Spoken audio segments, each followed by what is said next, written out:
Over the last 2 years, AI has completely disrupted the global tech industry. Today, the most common narrative is AI will kill IT services, AI will disrupt SaaS companies, AI will replace software developers.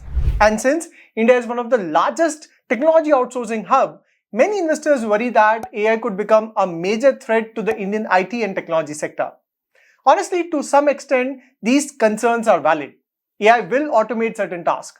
Some traditional service business will face pricing pressure, and companies that fail to adapt could certainly struggle in the coming years. However, one mistake many investors are making is they are treating all technology and IT companies as same. In fact, and for some of these companies, AI will not be disruption at all. It could actually become one of the biggest growth opportunity. So in this video, let's discuss 5 Indian IT and tech companies that I have been tracking very closely where AI is actually a tailwind rather than disruption. But before we proceed, let me tell you one thing. Kindly don't consider these ideas as buy or sell recommendation. To be really honest, if you simply buy a stock based on tip, you cannot invest with conviction. You need to build conviction before investing your money. And for that, you need to study the company. So if you find any of the company promising, go through its investor presentation, go through its con call transcript, and try to understand the business better. Yes, it will require time and effort, but that's what differentiates an investor from just a speculator. And trust me, there are so many amazing insights you will get from the con calls. I know it's boring, but so is wealth creation. If you need excitement, kindly avoid this video. Alright, let's get started. So the first IT company that is leading AI innovation is Persistent System.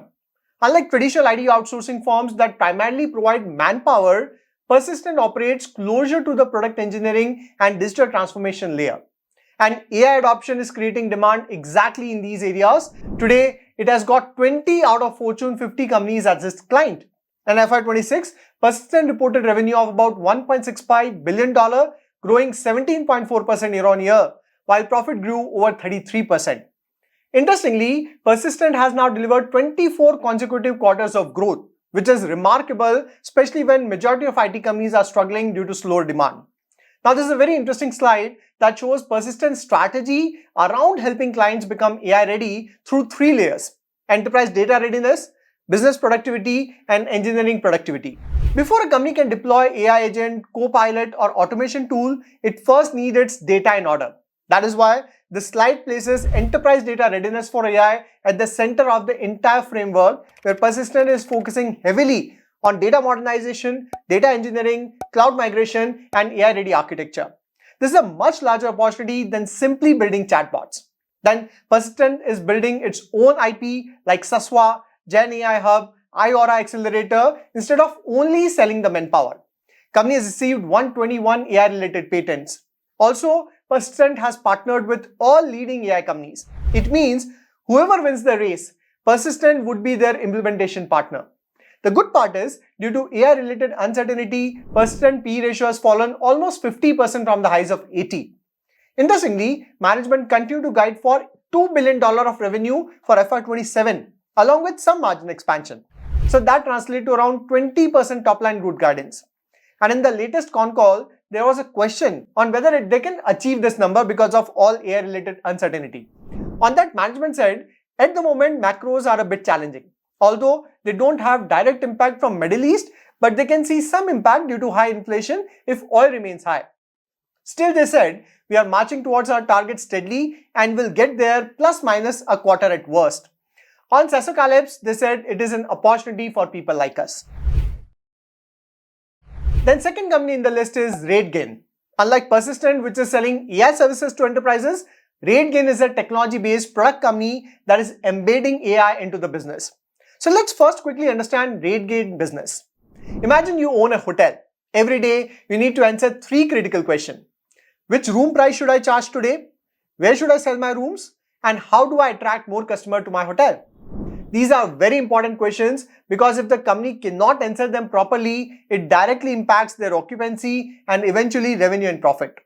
Traditionally, hotel managers would manually check competitors' website and adjust their pricing. However, Rategain automizes this entire process. Its software continuously tracks room rates across thousands of hotels, online travel agencies, and booking platforms. It then gives hotels real-time visibility into their competitor pricing, market demand, and pricing trend. This helps hotel managers decide whether they should increase prices, reduce prices, or keep them unchanged. In simple words, Rategain helps hotels maximize their revenue from every room. So every time you see hotel prices fluctuate, now you know whom to blame. Then its second offering is distribution. A hotel room can be sold via various platforms like MakeMyTrip, Booking.com, Agoda, travel agents, and so on. The challenge is that the room inventory and prices must remain synchronized across all these channels. Rategain's distribution solution helps hotels manage inventory and pricing across multiple booking channels from a single platform. This improves the occupancy while reducing the operational error. Then its third offering is marketing. I'm sure you would have experienced that the moment you search something like, let's say, hotels in Goa, you'd start getting digital ads on various platforms like your Instagram, Google, and various other websites. That's because Rategain helps hotel companies target the right customer via digital advertising rather than randomly showing ads to everyone. Now the big question is, why can't AI disrupt Rategain business? Because Rategain already owns the most important ingredient for AI. That's data. One thing investors often miss is that AI by itself is not a moat. Data is the moat. Any company can buy access to OpenAI, Gemini, Claude, but what competitors cannot easily replicate is the proprietary industry data. Rategain processes enormous amount of travel and hospitality data. And this becomes a huge advantage because AI is only as good as the data it is trained and operated on. On top of this, Rategain is actively integrating AI into its product to improve customer outcome. For example, its agentic ARI uses AI to automatically prioritize and execute pricing and inventory updates across distribution channels based on demand, booking urgency, and commercial impact. This helps hotels increase prices faster during peak demand, react quicker at cancellation, and improve booking conversion. Another innovation is Rate IQ, an AI-powered revenue intelligence layer that continuously scans hotel distribution channels to identify hidden revenue leakages like missing inventory, pricing inconsistency, and visibility issues across booking platforms. Instead of simply showing data, it helps hotels recover lost revenue opportunity. And this is where their Sojourn acquisition becomes strategically important. So in 2024, Rategain acquired Sojourn, one of the leading travel-focused digital marketing platform globally. While Rategain was already helping hotels with pricing and distribution, Sojourn added another critical layer, that is travel intent and customer acquisition data. Mr. Bhanu Chopra, founder and MD of Rategain, said, Rategain is now the AI-powered operating system for travel revenue growth, connecting demand generation, distribution, and revenue optimization. No other player combines travel intent data at this scale, distribution infrastructure of this depth, and AI-powered commercial intelligence under one roof. Now, as far as specific growth guidance is concerned, for FY27, company is guided for around 3,000 to 3,100 crore top line. That translates to 65 to 70% growth year on year. However, please note that a major part of growth is due to acquisition of Sojourn. On organic basis, the growth is 12 to 15%.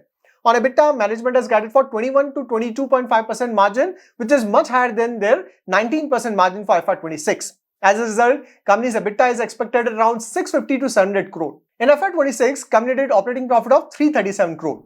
So a guidance of 650 to 700 crore is significantly higher with Sojourn acquisition. Then third company in the list is Affle 3i.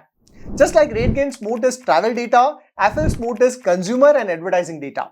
Let's quickly understand Affle business. So imagine you are an e-commerce company launching a new product. You can spend 1 crore on advertising. But the real challenge is which user should see the ad, on which app, at what time, what type of ad should be shown, which user is most likely to make a purchase. This is exactly what Affle helps advertisers solve. Its platform processes billions of user interaction and helps brand acquire customers while optimizing advertising spend. The most interesting aspect of Affle business is its CPCU model. So traditionally, digital marketers work on CPC model, that is cost per click, where customer pay per click. But the problem is, click does not guarantee conversion. That's where Affle's CPCU model comes into picture. It means cost per converted user. So Affle charges only when the user is converted. Basically, if the advertiser succeed, Affle succeed. And for that, Affle has to be very efficient. And that's their moat. And historically, Affle's CPCU model has been growing consistently with both increase in converted user every year and increase in average cost per converted user.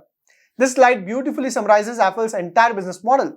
On one side, it has advertisers from sectors like e-com, fintech, gaming, FMCG, and travel. On the other side, there are billions of consumers across your apps, devices, and digital platform. At the center is CPCU model. Affle's job is to connect the right advertiser with the right consumer at the right time.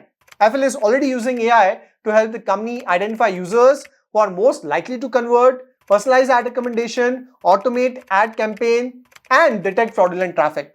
If you look at company's financial performance, it has grown at very healthy rate. In fact, if you read their con call transcript or annual report, management is now guiding for 10x growth in next 10 years. Now, if Affle has to grow 10x in next 10 years, it has to grow at 25-26% CAGR rate. But management has given 20% CAGR growth in medium term. So the question is, how will they achieve 10x growth in next 10 years? So management said that the near to mid-term growth aspiration is 20%, but they want to improve margin from 23 to 25% over time. Although there is still a risk where large advertising platforms like Google and Meta are investing billions of dollars into AI-powered advertising. If advertisers can achieve excellent results directly through these platforms, the need for intermediary like your Affle could reduce over time. However, there is also a counter-argument. Affle's moat is not the AI model itself. Its moat lies in years of consumer behavior data, conversion data, fraud detection capabilities, and advertiser relationship. So the key question for investor is not, will AI disrupt Affle? The key question is, can Affle use AI better than its competitor to deliver superior customer acquisition outcomes? Because of AI disruption and negative sentiment, Affle share prices underperformed and hence its valuations have corrected significantly. The next company in the list is Intellect Design Arena. Okay, the first thing to understand is that Intellect is not an IT service company. It's a banking technology company. Its software is used by banks for lending, transaction banking, treasury management, wealth management, and digital banking. In simple words, it sits at the core of how financial institutions operate. Now, when it comes to AI, Intellect Design was one of the few product companies in India that started investing in AI way back in 2016. For 5 years, companies struggled to generate any revenue from AI. But today, all those efforts are getting paid. Now think about where AI can create the biggest impact in banking. Bank deals with massive amount of data, documents, compliance requirement, and repetitive decision making. Whether it is onboarding a customer, processing a loan application, detecting fraud, handling customer queries, or generating regulatory report, there are thousands of workflows that can potentially be automated using AI. This is where Intellect's strategy becomes interesting. Instead of simply adding AI features to existing software, companies building what is called Purple Fabric, an AI-powered platform designed to embed AI agents directly into banking workflow. The idea is that instead of a banker manually navigating multiple screens and processes, AI agents can assist or even execute the task across your lending, compliance, treasury, and customer service function.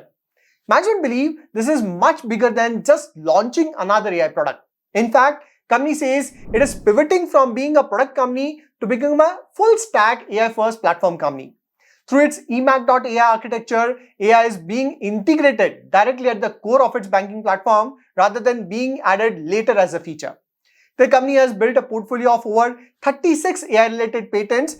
Another interesting aspect is that banks are among the most cautious adopter of AI.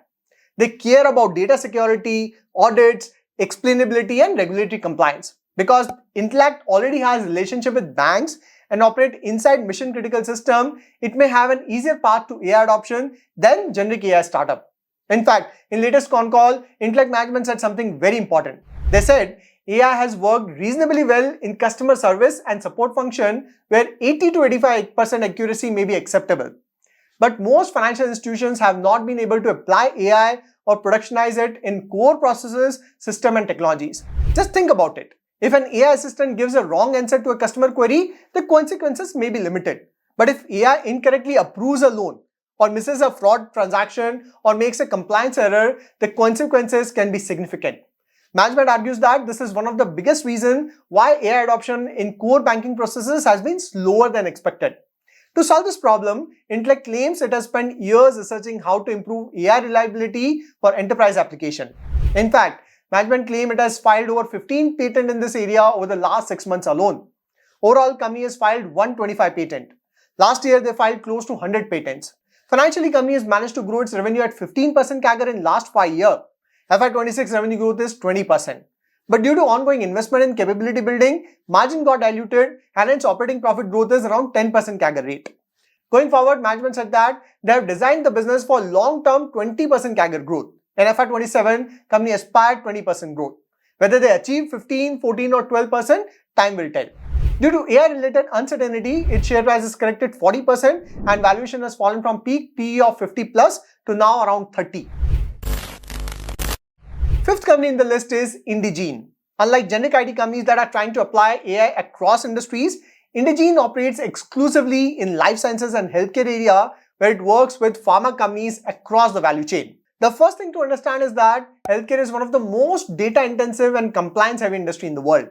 Pharma companies generate enormous amount of clinical data, regulatory documents, medical content, patient information, and marketing material. Many of these workflows involve repetitive documentation, content creation, regulatory submission, and data analysis. This is the area where AI can create meaningful productivity gain. And this is where Indegene's positioning becomes interesting. Management argues that Gen AI is a structural tailwind because companies' moat is not technology alone, but deep healthcare domain expertise built over more than 2 decades. Please note that in highly regulated industry like pharma, AI cannot simply generate content. The output needs to be medically accurate, compliant with regulation, and suitable for regulatory review. This is where domain expertise becomes critical. Another important aspect is that Indegene is embedded in revenue generating function rather than pure cost saving function. Company helps pharma client accelerate clinical trials, improve patient engagement, streamline regulatory submission, and improve commercial effectiveness. As AI improves productivity across these processes, Indegene believes it can deliver faster outcome while protecting margin. Financially, company's top line growth has been consistent. In FY26, growth has been 25%. However, operating profit growth is on the lower side. So in this video, we discussed 5 companies that are using AI to strengthen their business. Persistent is helping enterprises become AI ready. Rategain is combining AI with one of the richest travel dataset in the industry. Affle is using AI to improve customer acquisition. Intellect is trying to embed AI directly into banking workflow, and Indegene is leveraging AI into highly regulated pharma industry. Now, of course, there are risks. AI is evolving rapidly, competition is intense, global technology giants are investing billions of dollars every year. Not every AI initiative will succeed, and not every company will emerge as a winner. But one thing is clear. The narrative that AI will simply destroy Indian IT company is probably too simplistic. Some businesses may get disrupted, but others could emerge stronger because of AI. And that is exactly what we should continue to track over the next few quarters. So at this point in time, you don't need to buy all IT stocks immediately. Take some position and follow the development. Build conviction and then increase exposure only when the business performs well. Apart from the companies we discussed today, I'm also closely tracking business like Coforge, Newgen Software, KPIT, Tata Elxsi, Tata Technology, Latent View, Fractal Analytics, and CarTrade. In my view, these are high quality companies with strong domain expertise, deep customer relationship, and capability that are not easy to replicate overnight. However, at the moment, many of them are facing cyclical headwind. So while the long-term opportunity remains attractive, I would personally like to see more evidence of business growth and demand recovery before becoming more constructive. So this is it from my side. Now you tell me in the comment which Indian IT tech company you find most promising in this era of AI. If you find this video useful, do share it within your circle. I'll see you next video. Till then, take care.